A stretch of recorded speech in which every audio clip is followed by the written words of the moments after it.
Kailangan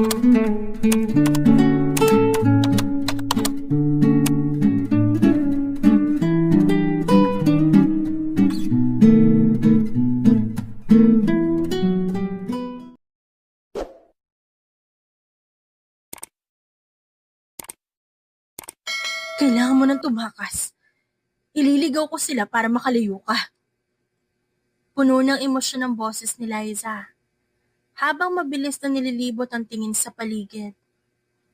Naririnig niya ang mabilis na yabag ng paa ng kanilang mga kalaban na papalapit sa hideout.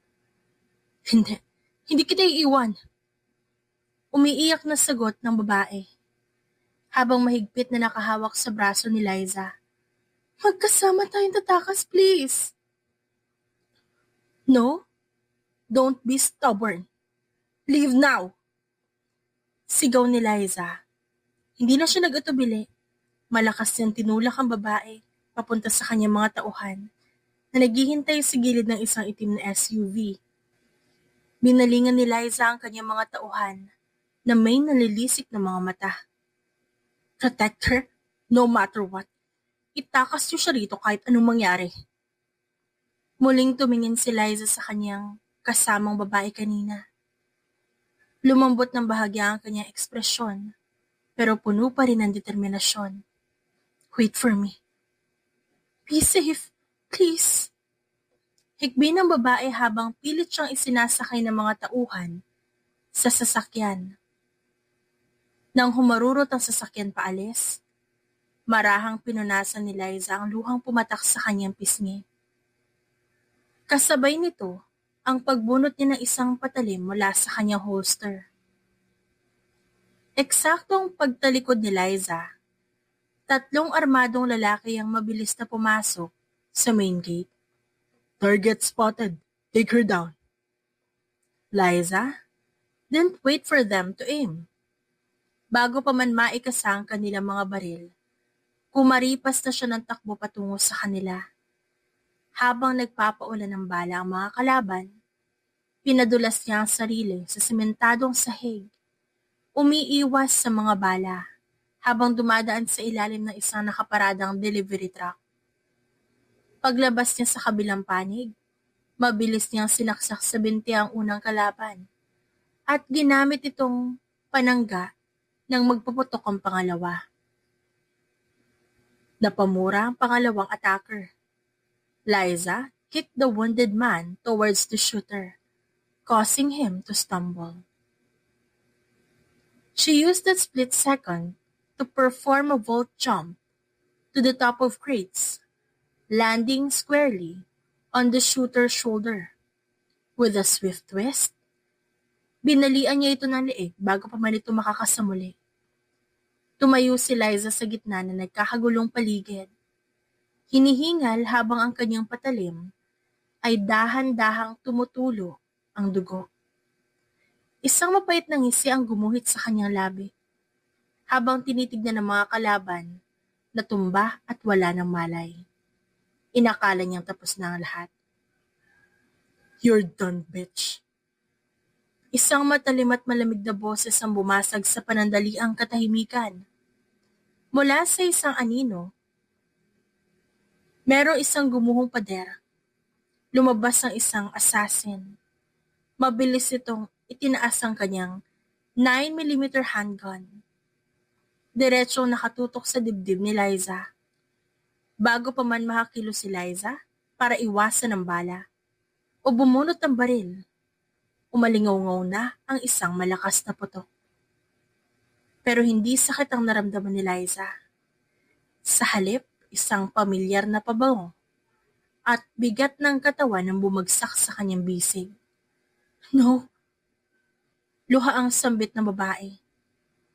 Ang babaeng iniligtas niya kanina, na dapat ay nakatakas na, biglang sumulpot at ginawang panangga ang sariling katawan. Kasabay ng pagtalsik nilang pareho sa lakas ng epekto ng bala. Napasukan ng dugo ang babae habang nakasandal sa dibdib ni Liza. I'm glad you are safe. Nang hihinang bulong nito, ang mga matay nagsisimula ng lumabo pero puno pa rin ng pagmamahal. Why? Ba't ka bumalik? Ba't mo ginawa to? Natatakot na sigaw ni Liza. Agad niyang binitawan ang kanyang patalim at pilit na idiniin ang mga kamay sa sugat sa likod ng babae para patigilin ang pag-agos ng sariwang dugo. I told you to leave! Ba't ang tigas ng ulo mo? Because I care for you. Marahan niyang tinaas ang kanya nanginginig na kamay para haplusin ang pisngi ni Liza. Iniwan ang bahid ng dugo sa balat nito. I can't live in a world na wala ka. No. Stay with me. Don't you dare close your eyes. Look at me. Keep looking at me. Ngumiti ang babae ng bahagya. Isang ngiting tila nagpapaalam na. Dahan-dahang bumagsak ang kamay mula sa pisngi ni Liza. At ang liwanag ng kanyang mga mata, unti-unti nang naglaho hanggang sa maging tuluyan na itong walang buhay. No, please, wake up! Wake up, please! Mariing bulong ni Liza habang yakap ang malamig na katawan ng babae. Ang kanyang sigaw ng pighati ay umalingaw-ngaw sa buong paligid. Mas masakit pa kesa sa anumang sugat na natamo niya sa laban. And cut! That's a wrap for today. Good job, Lauren. Sigaw ng direktor habang nakatitig sa monitor. Galing. Bagay na bagay talaga sa'yo ang titulo na action queen. Consistent ang intensity. Ang kaninang umiiyak na si Liza o mas kilala sa tunay na buhay bilang si Lauren ay dahan-dahang tumayo. Marahan niyang pinunasan ng peking luha sa kanyang muka gamit ang likod ng kanyang kamay. Walang bakas ng emosyon sa kanyang muka. Malayo sa Liza na kani-kanina lang, humahagulhol. Isang stunt coordinator ang lumapit sa kanya. Lauren, solid yung backfall mo kanina. Kahit walang masyadong padding, di ka ba nasaktan? I'm fine. I've done worse. Maikling tugon ni Lauren habang inaayos ang kanyang gusot na tactical vest. Di ka pa rin talaga nagbabago.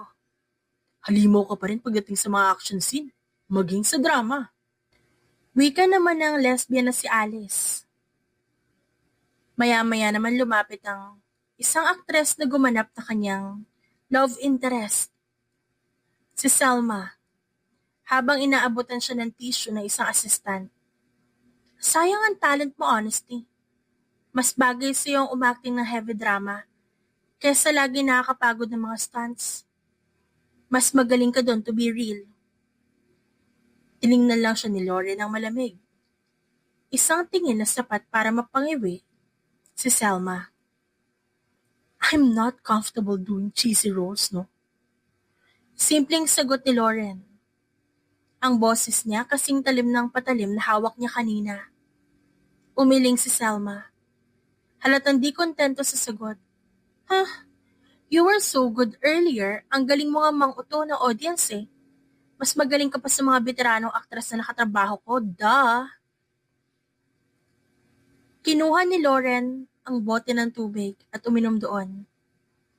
Nakatingin lang siya sa mga crew members habang busy na nag-aasikaso ng mga equipment. Mind your own business, Selma. Sungit.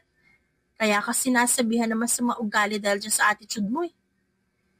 Bulong naman ni Selma, pero sapat para marinig ni Lauren at umirap itong tumalikod.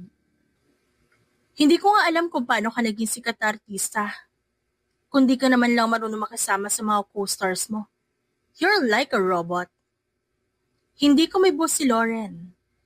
Hinayaan niyang maglakad papalayo ang co-star niya habang naririnig ang bulungan ng mga staff tungkol sa kanyang pagiging mailap. Para sa kanila, siya ang mailap at masungit na action queen.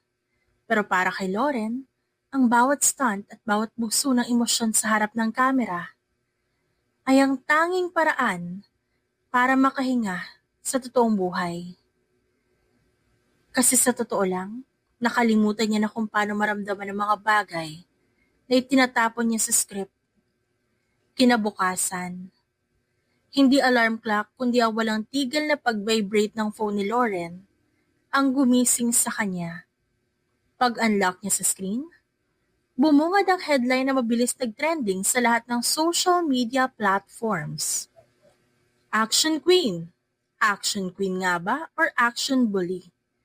Lauren Angelica Villanueva, nanakit ng co-star, sapul sa kamera. Isang video clip ang naka-attach. Isang edited version ng kanilang rehearsal kung saan mukhang sinasadya niyang saktan si Selma. Hindi pa siya nakakabawi sa gulat nang tumawag ang kanyang direktor. Ano na namang kaguluhan to, Lauren? Asik ng direktor sa kabilang linya. Kalat na ito sa social media. My production is bleeding because of your attitude. Gawan mo ito ng paraan. Ano ba ang dapat kong gawin?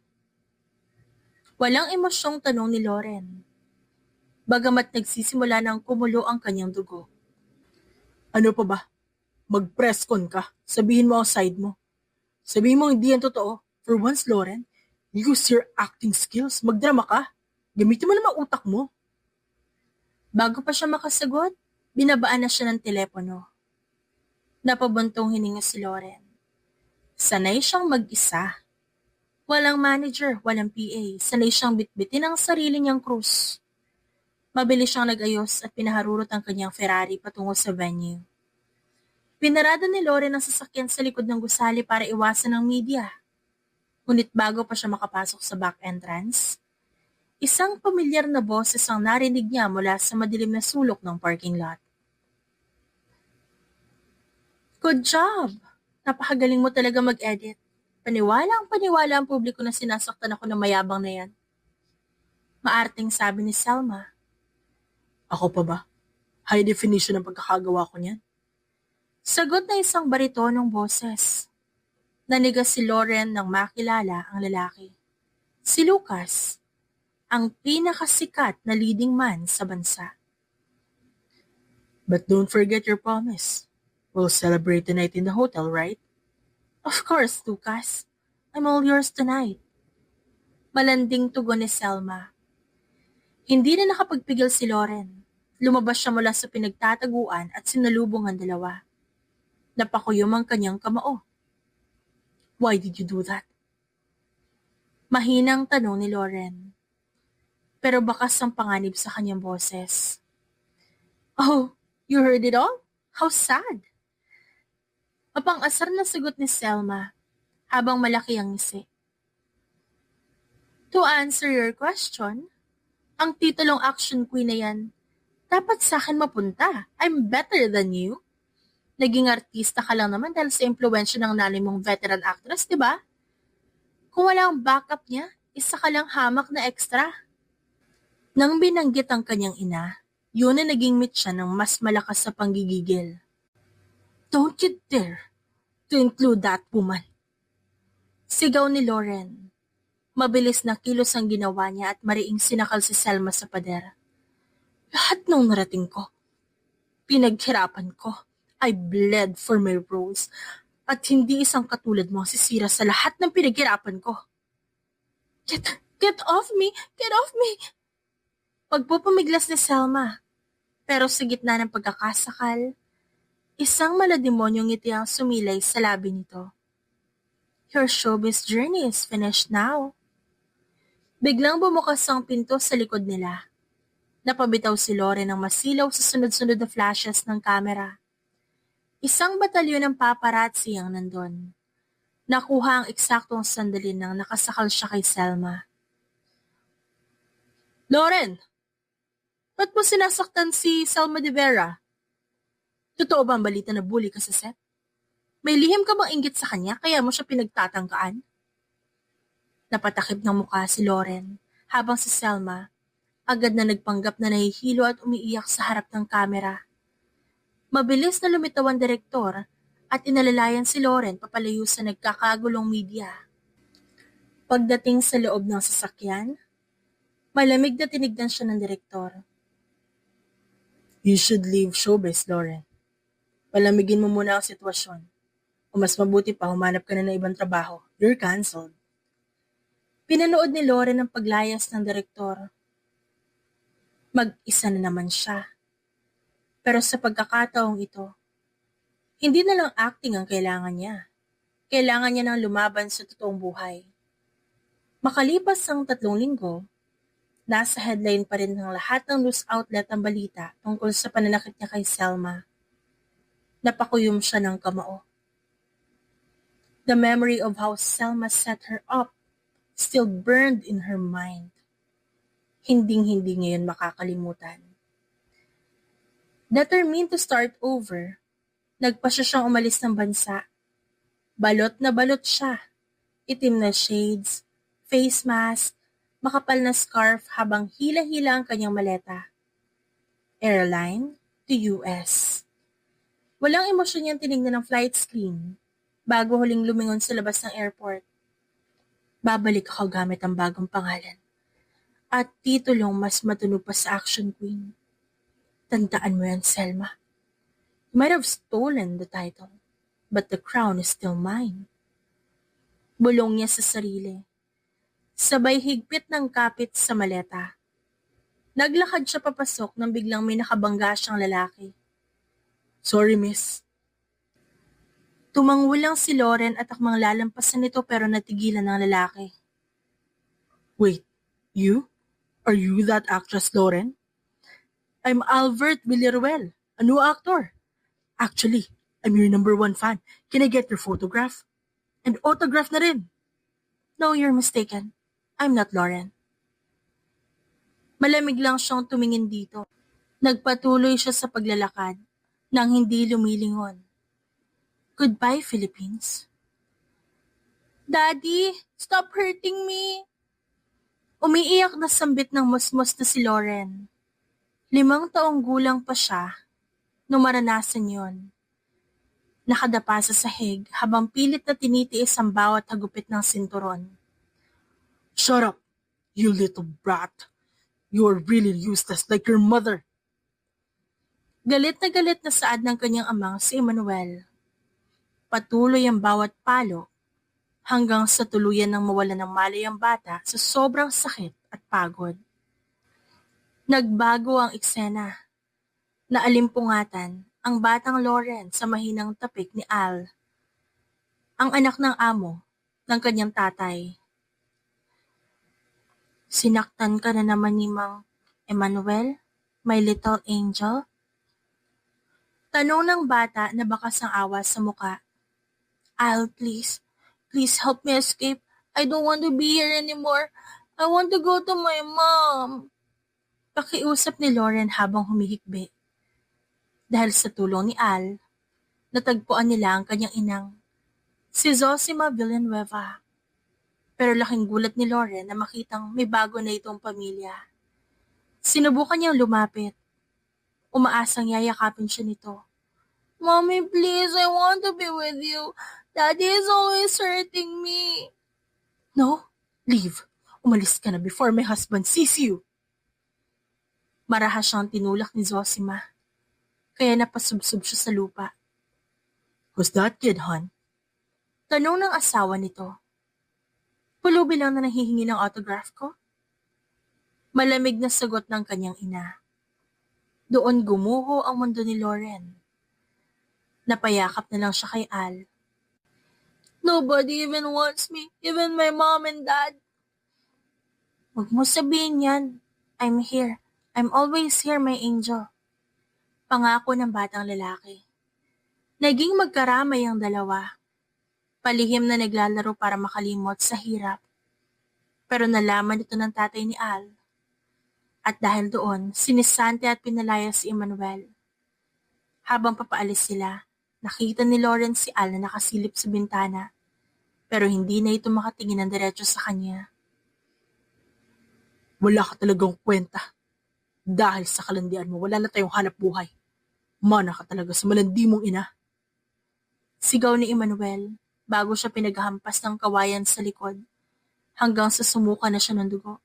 Daddy, I'm sorry. Hindi ko na uulitin. I hope this serves as a lesson.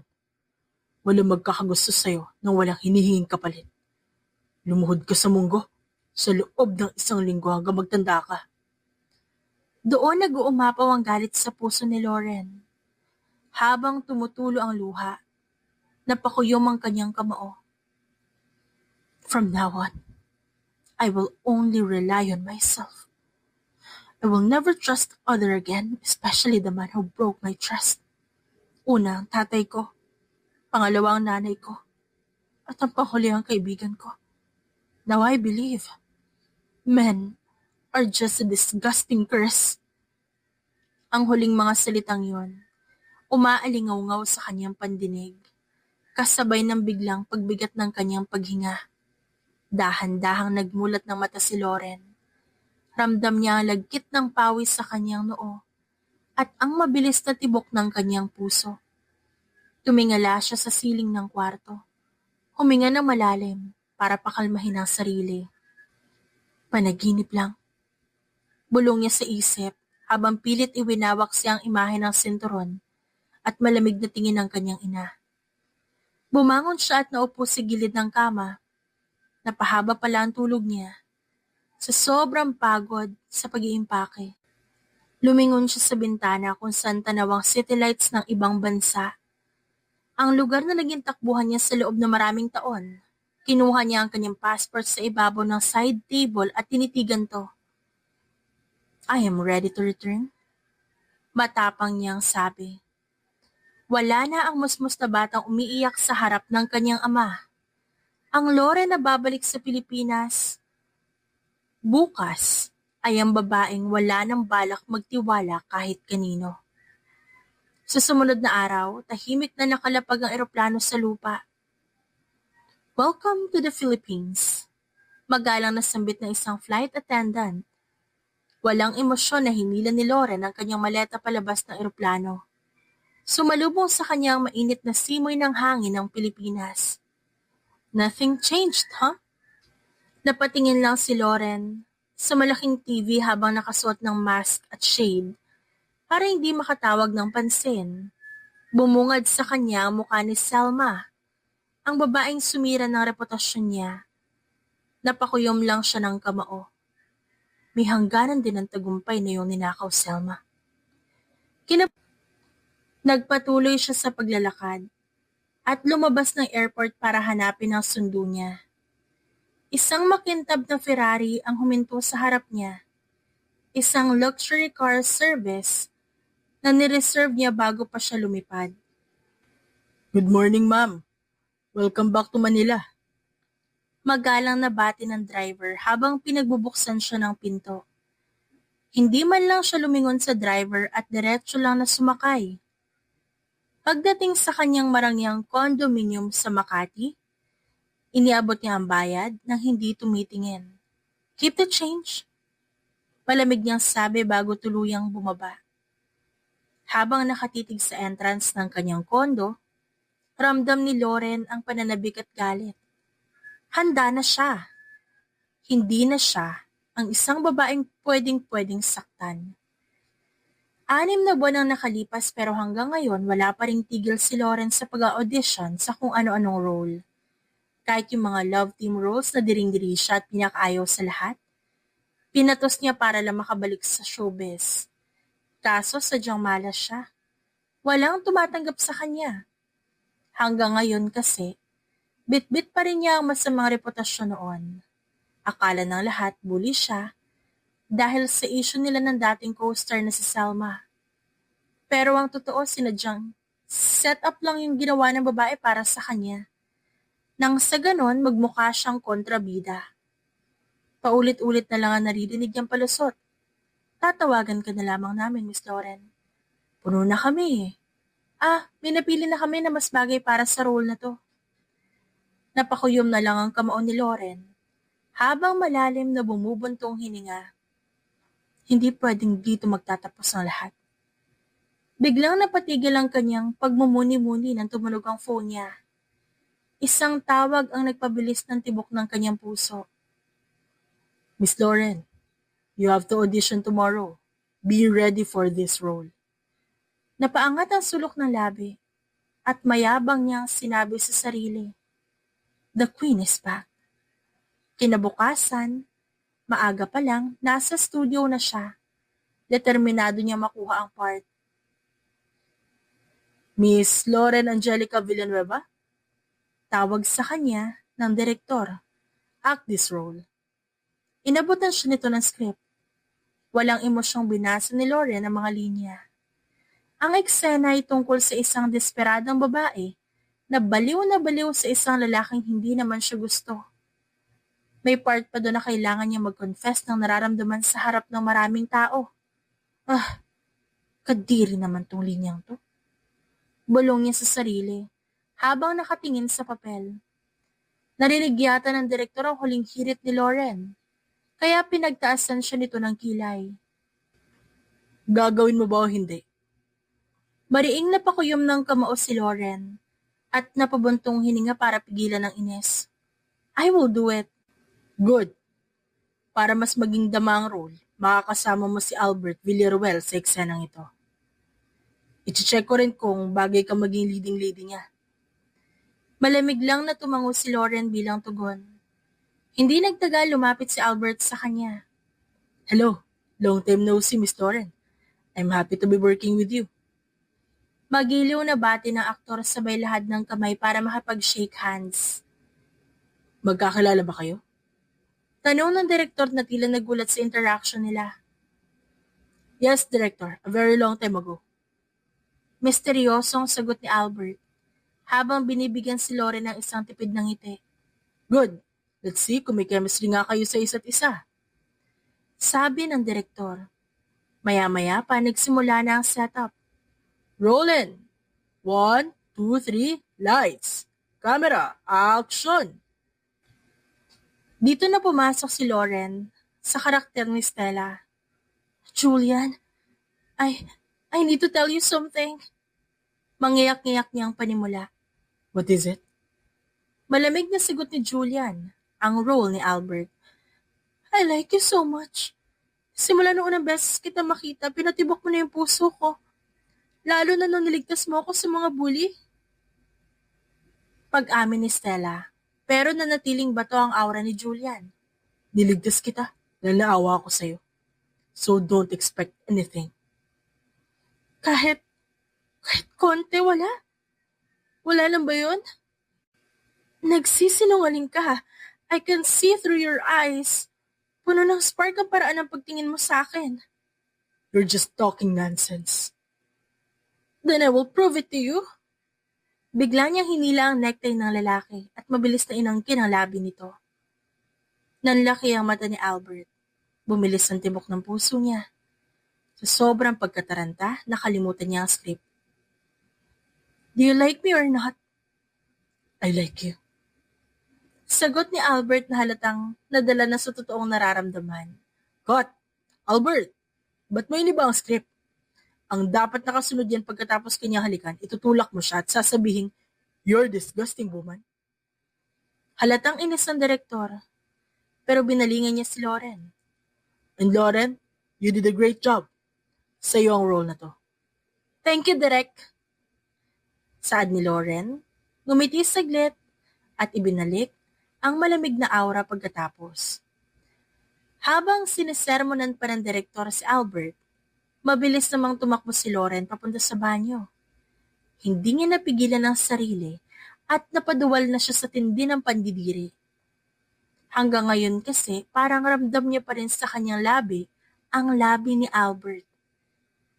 Kundi lang talaga siya desperado makabalik sa showbiz, hindi niya gagawin yon. Kadiri, para sa kanya, isang nakakadiring role ang makipaghalikan sa isang lalaki. Halos kapusin na siya ng hininga sa tuwing naaalala niya ang eksenang ginawa niya kanina. Sa totoo lang, habang umaarte siya sa harap ng kamera, gustong-gusto niya nang sumuka pero pinipilit niya lang magtiis. Nanginginig ang kanyang kamay habang kinukuha sa bagang pampakalma na nireseta sa kanya ng psychiatrist. Pagkatapos uminom ng gamot, napabuntong hininga siya at tumingin sa salamin. Don't let your weakness be a hindrance. Huwag kang susuko para matalo mo ang lahat ng toxic na tao sa paligid mo, Lauren. Pagpapatatag niya sa kanyang sarili. Isang linggo matapos niya makuha ang role, naging super busy ang schedule ni Lauren. Nagsimula na ang kanilang shooting at agad ding ipinalabas ang proyekto sa buong mundo. Siyempre, hindi nawala ang samot-saring batikos at pambabash mula sa toxic fans ni Selma. Pero sa kabila ng pambabatikos, marami pa rin ang natuwa at naging masaya sa pagbabalik niya sa showbiz. Dahil naging blockbuster at talamak ang pelikula, hindi nagtagal, naimbita sila sa isang malaking event sa studio para tumanggap ng parangal. Ito na ang sandaling pinakahihintay ni Lauren, ang muli niyang pag-akyat sa entablado. Best Actress of the Year, Lauren Angelica Villanueva. Anunsyo ng host. Sinundan pa ito ng isa pang award. Best Love Team of the Year, Lauren Angelica Villanueva and Albert Villaruel. Congrats to the both of you. Nakabibingi ang hiyawan at suporta mula sa kanilang mga fans. Habang naglalakad sila paakit ng stage, ramdam ni Lauren na nakasisilaw na flash ng kamera at ang atensyong matagal na ipinagkait sa kanya. Pero sa gitna ng selebrasyon, lumapit si Albert at may ibinulong na nagpatigil sa kanyang mundo. Congrats to us, my angel. Napakunot ang noon ni Lauren. Bigla siyang kinabahan dahil sobrang pamilyar ng palayaw na yon. Isang tawag na tila nagmula sa nakaraan na ayaw niya nang balikan. Pero bilang isang professional, mabilis niyang isinantabi ang naramdaman. Pinili niyang magbigay ng isang napakagandang peking ngiti sa harap ng kamera habang hawak ang kanyang trophy. Pagtingin niya sa malayo, tila nakakita siya ng mukhang gustong-gusto niyang makita. Yun ang mukha ng kanyang kaaway na galit sa panonood. Now I'm back. And be ready, Selma. I will claim what's mine. And I will make sure you lose everything. Ani Lauren sa kanyang isip, habang lalong humihigpit ang hawak sa award. Kinabukasan, naging usap-usapan ng magarbo at masayang selebrasyon ng buong team. Nagkayayaan ng direktor, crew, staff at mga co-stars para ipagdiwang ang success ng pelikula ni Lauren at Albert. Sakto namang magbabagong taon na rin, kaya naging double celebration ang nangyari. Napagkasunduan ng lahat na mag-camping at mag-party sa puting buhangin ng Boracay. Habang nag-e-enjoy ang lahat sa ilalim ng mga bituin na tunog ng alon, lumapit ang isang babaeng direktor, si Direk Andrea, sa dalawang bida. Congratulations, Albert. Kahit baguhan ka pa lang sa showbiz industry, napakagaling mo mag-adjust. Natural na natural ang acting mo. Papuri ni Direk Andrea. Hindi ko po magagawa yun kung walang suporta at paggabay niyo, Direk. At ni Direk Roel. At syempre, dahil na rin sa galing ng leading lady ko. Magalang na sigot ni Albert sabay tingin ng malagkit kay Lauren. Napatikim naman ang babaeng direktor. Tila nararamdaman ng awkwardness o ang kakaibang sparks sa pagitan ng dalawa. Sa'yo rin, Lauren, congratulations kahit matagal ka ring nawala. Napatunayan mong magaling ka pa rin, mapa-action man o drama. Mukhang nasa lahi niyo talaga ang pagiging talentado. Dagdag ni Direk Andrea at sa puntong yon, tila may dumaang kuryente sa katawan ni Lauren. Nanatiling malamig ang kanyang aura. Pero sa ilalim ng lamesa, lihim siyang napakuyom ng kamao. Ayaw na ayaw niyang naririnig ang salitang lahi dahil naaalala niya ang madilim na kahapon ng kanyang pamilya. Pilit nang ngumiti si Lauren bago sumagot.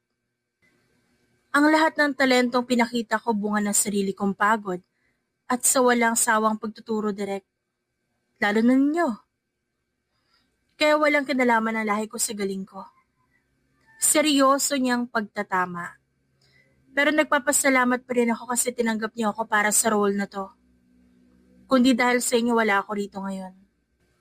Of course, everyone deserves a second chance. Masiglang sigot ng babaeng direktor, sabay tapik sa balikat ni Lauren. Sige, maiwan ko muna kayo. I need to congratulate the other co-stars. Enjoy the party, you two. Nakangiti itong naglakad papalayo. Naiwang mag-isa ang dalawa sa table. Ramdam ang lamig ng hangin pero mas matindi ang katahimikan sa pagitan nila. Congratulations ulit sa ating dalawa, Lauren. Tumango lang si Lauren. Walang balak na pahabain ang usapan. I need to go to the restroom. Maikli niyang paalam bago tumayo at iwan ang aktor na mag-isa. Sa loob ng banyo, walang emosyon na inayos ni Lauren ang kanyang make-up. Tila bato ang kanyang mukha habang tinititigan ang sariling refleksyon sa salamin. Pero nabasag ang katahimikan nang biglang bumukas ang pinto at pumasok si Selma na may mapang-asar ng ngisi. Long time no see, Lauren. Kamusta naman na makita ang tagumpay ko? Panimula ni Selma habang humaharap din sa salamin para mag-retouch. Kamusta ang pakiramdam na ang dati mong titulong action queen, pagmamayari na ng iba ngayon? Nanatiling walang kibo si Lauren. Pinagpatuloy niya ang pag-aayos kahit sa loob-loob niya. Gusto niya nang sakalin ang babaeng nasa tabi niya. Ba't di ka kumikibo? Masakit pa? Ngayon napalitan ka. At napilitan ka rin na pumatos sa role na kinamumuhian mo. Drama queen? That's a useless title compared to being an action queen. Dito na sumabog ang pasensya ni Lauren. Hinarap niya sa Selma ng walang takot. Ba't mo ginawa yun?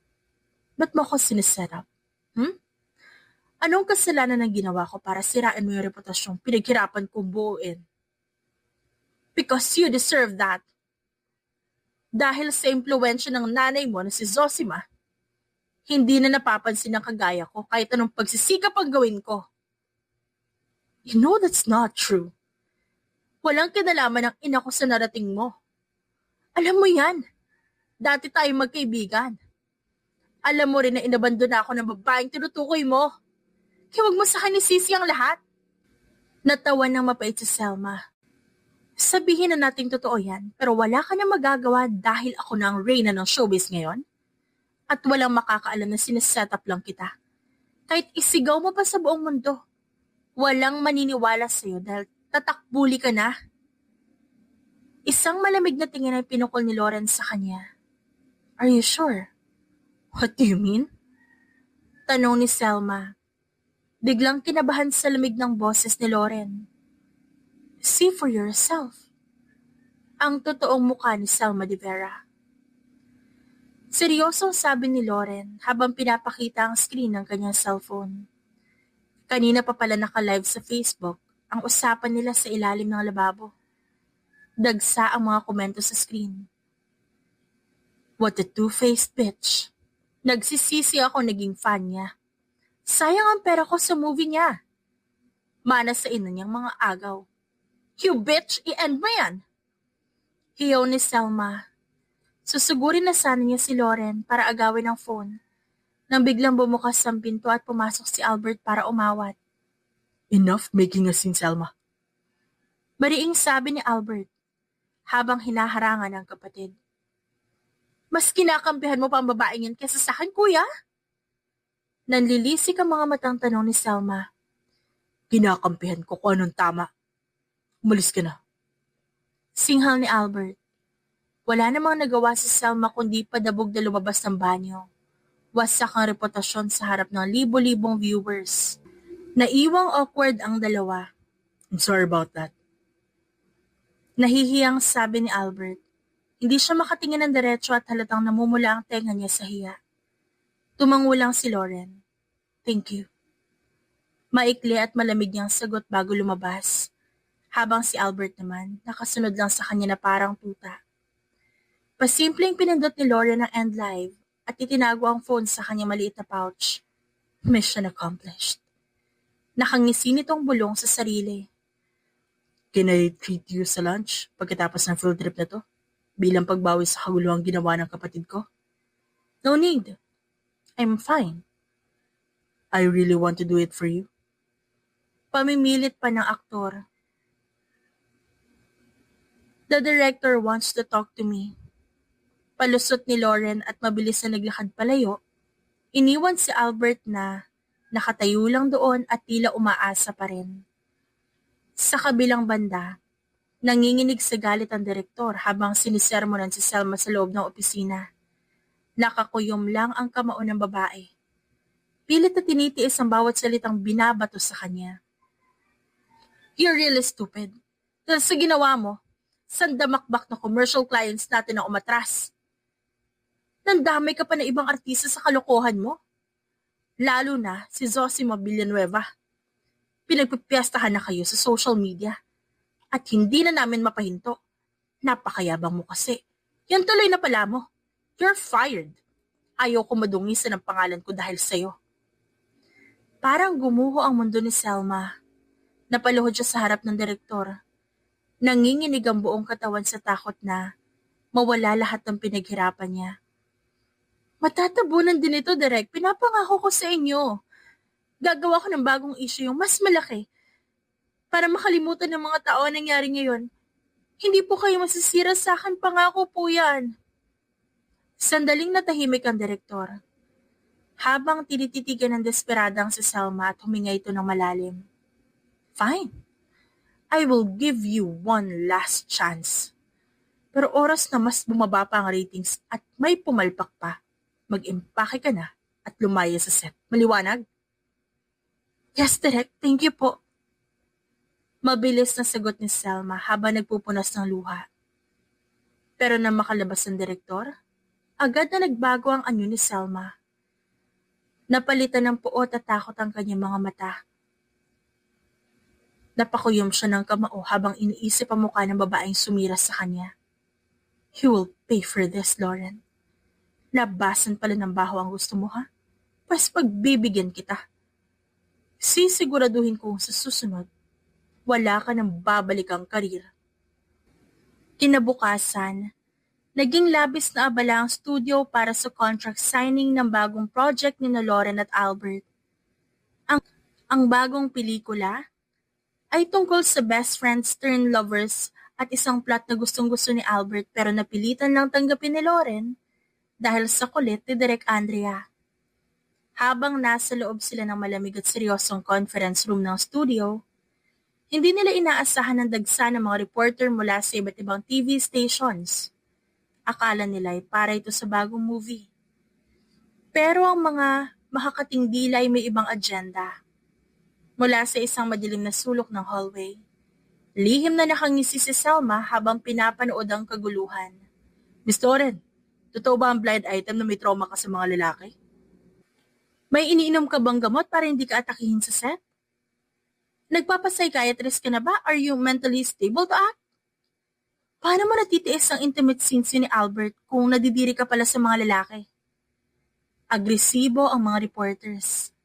Halos itulak na nila ang mga bodyguards na pilit silang inilalabas ng studio. Ang flash ng mga kamera ay parang kidlat na nakakasilaw. Habang si Lauren nananatiling nakaupo, naninigas ang katawan at halos hindi makahinga. What's the meaning of this? Biglang pumasok si Direk na umuusok ang ilong sa galit. Napatingin si Lauren sa headline at parang gumuho ang mundo niya. Blind item. Dating action queen, takot sa lalaki? Ayon sa source, kaya mailap ang aktres ay dahil sa matinding trauma nung bata pa siya. Dumuduwal daw ito sa pandidiri tuwing may intimate scenes dahil sa sakit sa pag-iisip. Is this true, Lauren?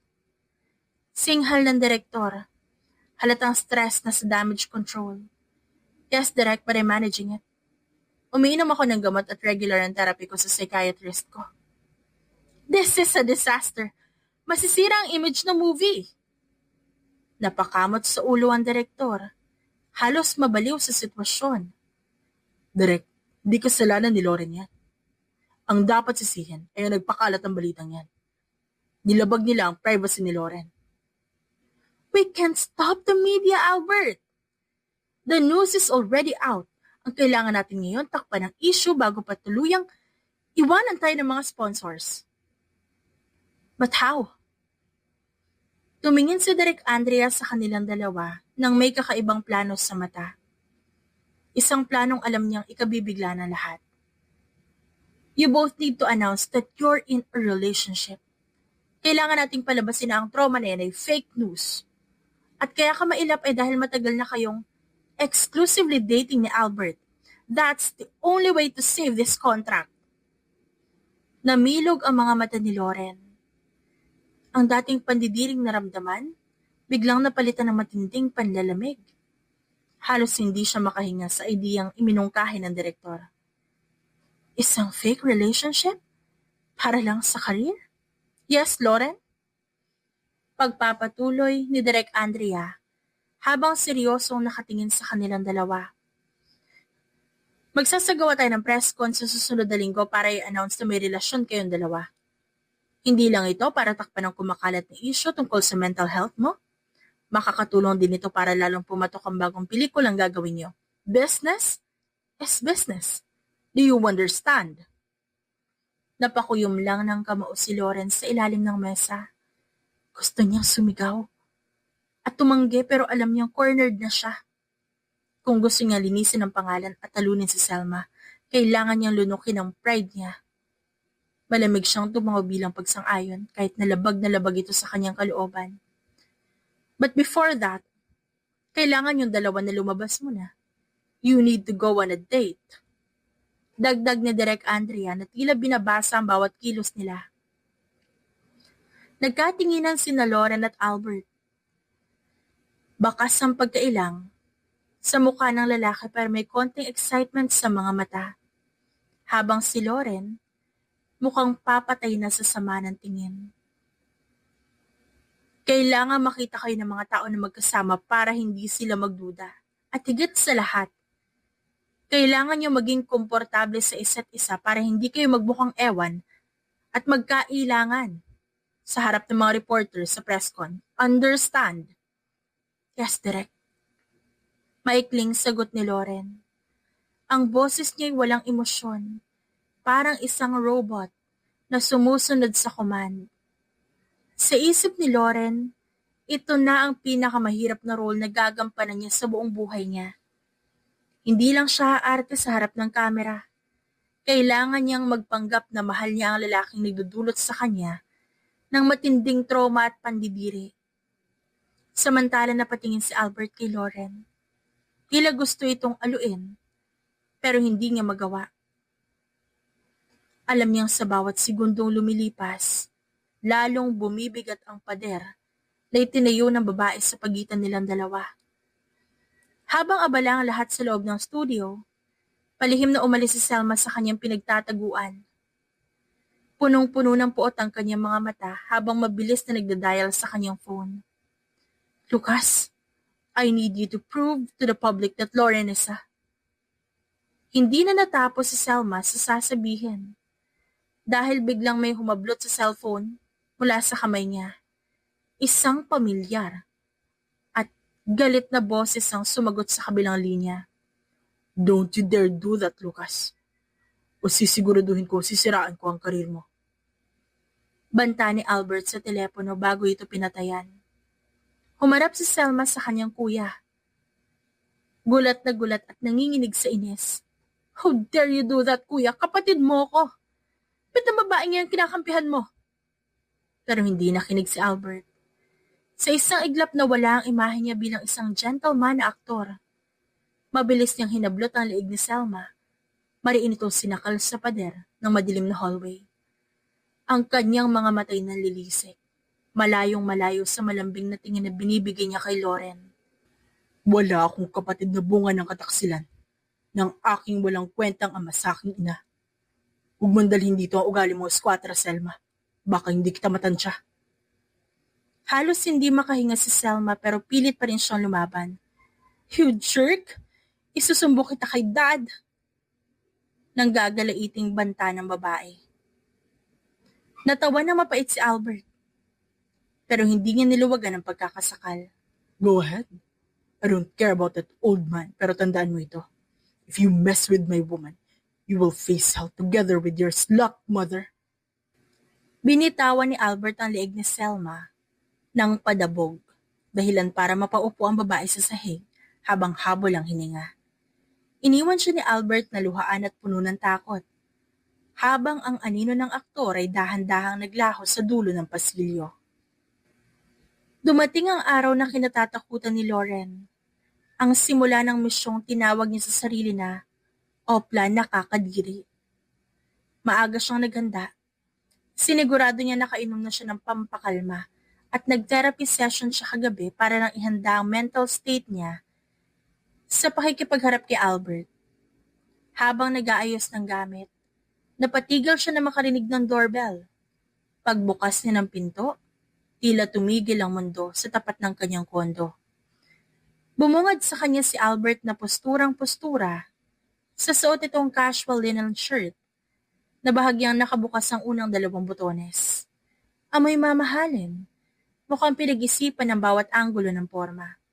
May hawak din itong malaking buki ng sariwang pulang rosas. Good morning, Lauren. Namumula ang dulo ng tenga ni Albert habang iniaabot ang bulaklak. For you, I hope you like them. Thanks. Tipid at malamig na sagot ni Lauren. Hindi man lang siya ngumiti, pero kinuha niya ang rosas at ipinatong sa side table. Where are we going? Saan mo ba gustong pumunta? It's up to you. Sagot ng dalaga habang sinasara ang zipper ng kanyang bag. What if mag-camping tayo sa Tagaytay? Para makapag-relax tayo at makalanghap ng fresh air. Also, I have a private villa there so we can have our privacy. Private villa? Mukhang planado ng lalaking ito ang lahat Aniya sa sarili. I mean, kung gusto mo lang naman. Okay. Maikli niyang pagpayag. Hindi na siya nakapagtalo. Kailangan nila magbukang real couple para sa mga paparazzi. Is this enough? Tanong ni Lauren sabay bukas ng bahagya sa maleta para ipakita ang dami ng damit. Biglang napaiwas ng tingin si Albert at halos mamula ang buong muka hanggang leeg. Yes, that's more than enough. Anito at iniiwas ng tingin sa ilang piraso ng lacy underwear na nasa ibabaw ng mga damit. Si Lauren naman na natiling blanco ang muka. Walang kamalay-malay na ang kanyang action queen image ay bahagyang nayayanig sa pagkakabulgar ng mga gamit niya. Kinuha ni Albert ang maleta ni Lauren para bitbitin. Habang naglalakad sila palabas, hindi mapigilan ni Albert na mapatitig sa likod ng babae. Sa kabila ng pagiging masungit nito, he couldn't help but feel a spark. Let's go, my angel. Bulong niya na lang sa sarili. Sapat para siya lang ang makarinig. Pagkababa pa lang nila sa tapat ng rest house ni Albert sa Tagaytay, agad silang sinalubong ng malamig at sariwang hangin. Malayo ito sa mausok at maingay na Maynila. Napapikit si Lauren at dahan-dahang itiningala ang muka. Ninanamnam niya ang katahimikan ng paligid. Finally, at peace. Bulong niya sa sarili. Sa sandaling yon, nawala ang matigas niyang aura at napalitan ng payapang ekspresyon. Hindi naman maalis ni Albert ang tingin sa dalaga. Ang sikat ng papalubog na araw ay tumatama sa mukha ni Lauren na lalong nagpapatingkad sa ganda nito. I'm glad you like it. You look so beautiful. Even now, my angel. Mahinang bulong ni Albert, halos hangin lang ang nakarinig, pero matalas ang pandinig ng isang espiya, katulad ni Lauren. What did you just say, Albert? Napatayo ng tuwid ang lalaki at agad nag-iwas ng tingin. Halatang nabigla. I'm just saying na pinahanda ko na sa maid yung food natin para makakain tayo pagkatapos. Tumangulang si Lauren bagamat may hinala siya sa narinig. Maghapon nilang nilibot ang magagandang spot sa Tagaytay. Kumain sila ng mainit na bulalo. Naglakad-lakad sa mga hardin na puno ng bulaklak. Sa unang pagkakataon, pansamantalang nakalimutan ni Lauren ang bigat ng nakaraan. Ang galit niya kay Selma, nakikita ng mga tao sa paligid na para silang totoong magkasintahan dahil sa simple at sweet na pag-alalay sa kanya ni Albert. Gabi na nang bumalik sila sa malawak na terrace ng villa para magpahinga. Habang nakatanaw sa madilim na bulkang Taal, biglang nabasag ang katahimikan. Isang serye ng malalakas at makukulay na fireworks ang biglang sumabog sa langit mula sa isang resort sa malapit. Dahil sa gulat at sa kanyang trauma sa malalakas na putok, hindi nakapag-isip si Lauren. Mabilis siyang napakapit sa matitigas na balikat ni Albert at isiniksik ang kanyang mukha sa dibdib ng aktor. Al, wala sa sariling bulalas niya. Binanggit niya ang pangalan ng dating kaibigan sa nanginginig na boses dahil sa takot. Nabigla si Albert pero hindi siya lumayo. Marahan niyang ipinatong ang kanyang mga kamay sa likod ni Lauren at niyakap ito ng mahigpit para iparamdam na ligtas siya. Ramdam ni Albert ang mabilis sa tibok ng puso ng babae. Si Lauren naman, dahan-dahang kumakalma dahil sa bango at init na hatid ng yakap ni Albert. Sa ilalim ng makulay na langit, tila nawala ang lahat ng pagpapanggap sa kanilang relasyon. Mabilis na bumalik ang ulirat ni Lauren nang mapagtanto kung gaano siya kalapit kay Albert. Sa isang iglap, ang takot niya ay napalitan ng hiya na hindi maipaliwanag. At marahas niyang naitulak ang lalaki palayo. Don't touch me! Saad ni Lauren habang pilit na inaayos ang sarili. Ang kanyang mga kamay, nanginginig pa rin hindi dahil sa putok ng fireworks, kundi dahil sa kuryenteng nararamdaman niya sa yakap ng aktor. Napaatras si Albert, gulat na gulat at tila nasaktan sa biglaang pagtaboy sa kanya. I'm sorry, I'm just trying to help. Nagulat ka kasi sa fireworks. Hinarap siya ni Lauren. Nanlilisik ang mga mata pero bakas ang pamumula ng mga pisngi. I don't need your help, Albert. And I don't need you to hug me. Remember the rules. Everything is for the camera. Walang totohanan. Pero wala namang camera dito, Lauren. Tayo lang ang nandito. Di ba pwede maging totoo kahit sandali lang? Puno ng lungkot ang boses ni Albert sa mga oras na yon. Imbis na sumagot, mabilis siyang tumalikod at naglakad papasok sa villa. Iniwan si Albert na nakatayo sa ilalim ng makulay na langit. Pagpasok niya sa kwarto, sumandal siya sa pinto at napahawak sa kanyang dibdib. Sumandal si Lauren sa likod ng pinto, habol ang hininga at pilit pinakakalma ang sarili. Ramdam na ramdam niya ang init sa kanyang pisngi at ang ligalig sa kanyang dibdib. Bakit ganito? Bulong niya sa sarili. Boses na nanginginig sa pagkalito. Bakit mas nakakatakot ang bilis ng tibok ng puso ko kaysa sa putok ng fireworks kanina? Mabilis siyang umiling at napakuyom ang palad. Isang mapait na alaala ang biglang sumagi sa kanyang isipan. Mga pangakong napako at isang pagtataksil na naging dahilan kung ba't siya naging ganito kalamig at kailap. Hindi pwede. Minsan niya na ako niloko. Hindi ko nahahayaan na maulit pa yon. Para kay Lauren, ang bawat pakitang tao ni Albert ay parang isang patibong. Akala niya noon, ligtas siya sa piling nito. Pero ang tiwalang yun ang sumira sa kanya. Hindi siya pwedeng mahulog muli sa parehong bitag. Samantala, sa labas ng villa, nanatiling nakatayo si Albert. Tinitignan ng kanyang palad na kanina lang nakayakap sa babaeng mahal niya. I'm sorry, my angel. Kung alam mo lang ang totoong dahilan kung ba't nagawa ko yun noon, baka sakaling mapatawad mo ko. Sa gitna ng malamig na gabi sa Tagaytay, pareho silang nakakulong sa kanika nilang mga sekreto. Ang pader na itinayo ni Lauren, mas tumaas pa. Habang si Albert naman, pilit na kumakapit sa pag-asang, balang araw, ang fake relationship nila, maging daan para maitama ang lahat. Makalipas ang isang linggo, dumating ang araw ng katotohanan. Sa loob ng isang magarbo at siksikang hotel ballroom, humarap sina Albert at Lawrence sa naglalakihang kamera at samot-saring katanungan ng mga reporters.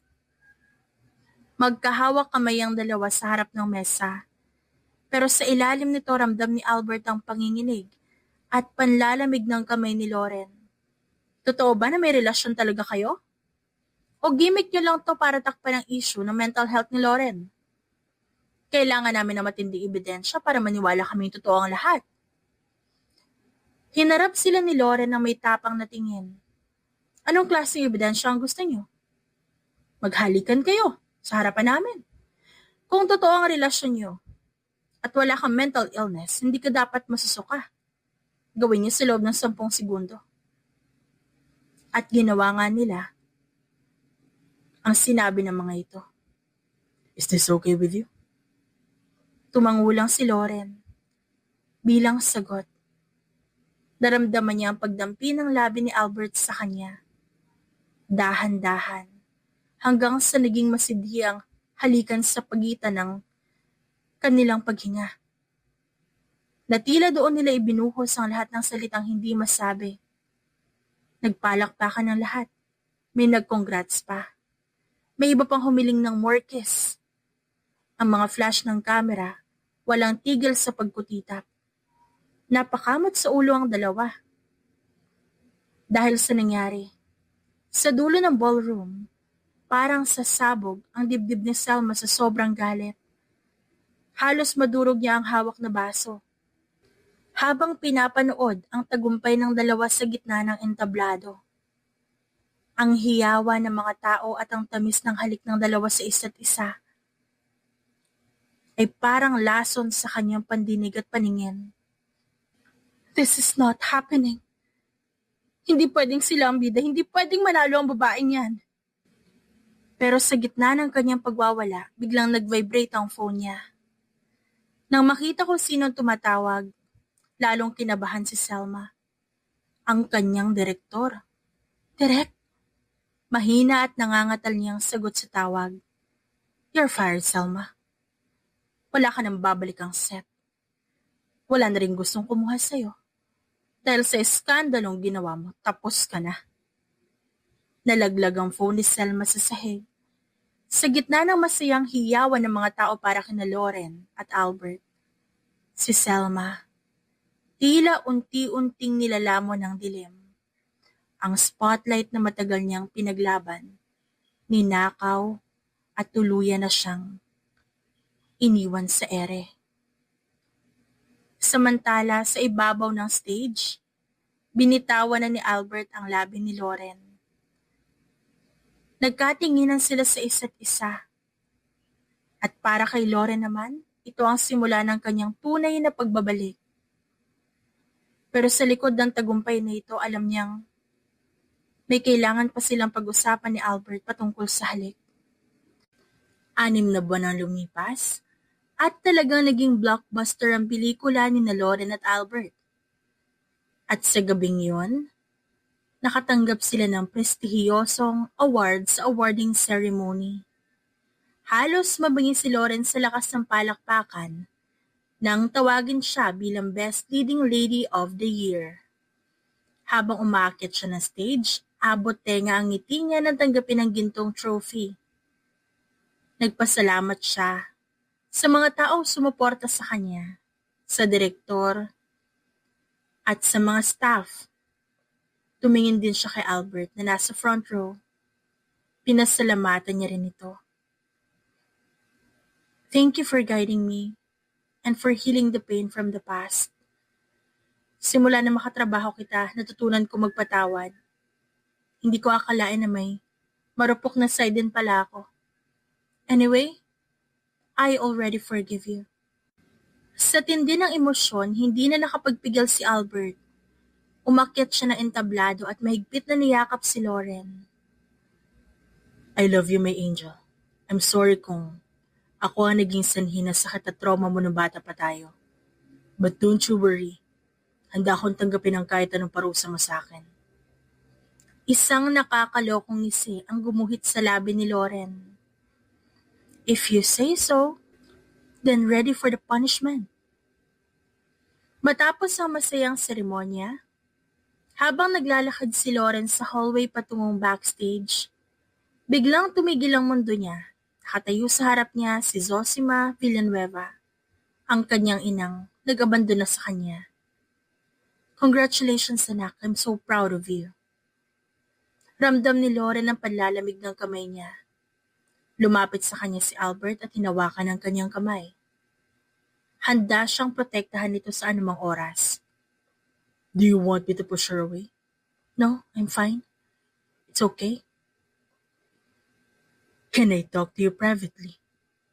Puno ng pagsusumamo ang boses ni Zosima. Walang emosyong tumango si Lauren bago lumingon kay Albert. Sumenya siya na umalis muna ito sandali at mag-uusap lang sila. Nang makaalis si Albert, binalot ng mabigat na katahimikan ng pasilyo. Tanging ang mahinang tawanan mula sa malayo ang nagsisilbi ingay sa pagitan ng mag-ina. Ba't ka bumalik? Pagkatapos ng lahat ng taong wala ka. Ngayon ka magpapakita dahil sikat na ulit ako? Patawarin mo ako. Alam ko hindi sapat ang salitang sorry sa lahat na nagawa ko. Patawarin mo ako at naging duwag ako at iniwan kita sa tatay mo. Ginawa ko lang yun dahil sa lola mo. Noong una, mahal na mahal namin ang isa't isa ng tatay mo. Tanggap kami ng lola mo pero nang bumagsak ang kumpanya niya, nagkawatak-watak na lahat. Kaya nga ang apelido ko ang gamit mo dahil hindi natuloy ang aming kasal. Pinilit ako ng lola mo na magpakasal sa ibang mayamang lalaki dahil naghirap na ang tatay mo. Pinagbantaan niya ako, Lauren, na kapag hindi ako sumunod, hindi niya padadalhan ng sustento ang tatay mo para sa pag-aaral mo. Sustento? Talaga lang ha? Humakbang nang malapit si Lauren. Ang mata niya nag-aapoy sa galit. Hindi mo alam kung anong hirap ang pinagdaanan namin mag-ama. Kung ano-anong trabaho ang pinasukan namin para lang makaraos ako. Wala kang alam sa pakiramdam na halos lumuha ako ng dugo dahil sa walang tigil na paghahagupit ng latigo ng tatay ko sa likod ko tuwing nalalasing siya. Noong panahong kailangan kita, pinagtabuyan mo ko.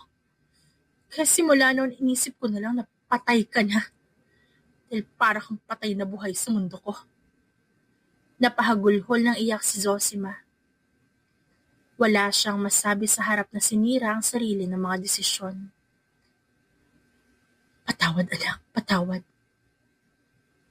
Pero alam mo na patawad na kita eh. Pero yung sakit at sugat na iniwan mo sa akin, nandito pa rin at hindi basta-basta mabubura yun. Dahan-dahang lumingon si Lawrence sa direksyon kung saan naghihintay si Albert.